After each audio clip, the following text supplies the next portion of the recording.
Парчињата бетон стојат разурнати. Зидот се распаѓа секојдневно. А тоа што останало исправено од подпорниот зид кај клиничкиот центар попушта под налетот на подземните води.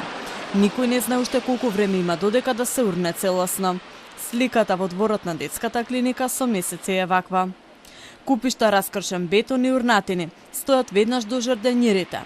Никој не го рачистува просторот. На терен нема екипи, а надлежните само лоцираат одговорноста еден во друг без да делуваат.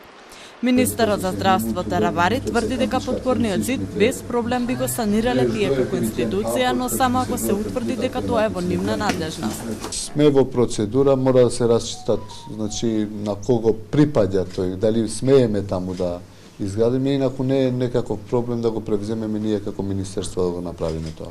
За овој проблем прв алармираше директорот на Центарот за управување со кризи, Стојанче Ангелов. Веднаш откако зидот почна да се урива пред околу 3 месеци.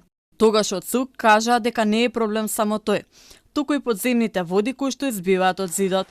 Тоа се водите од водно кои што треба да бидат особрани во шахтите на улица Белградска. Но тие не функционираат. Се одржаа неколку координативни состаноци со единиците за локална самоуправа. Заклучокот е дека надлежноста за зидот е кај здравство, а решението за подземните води треба да се бара на адреса на град Скопје и општина Центар.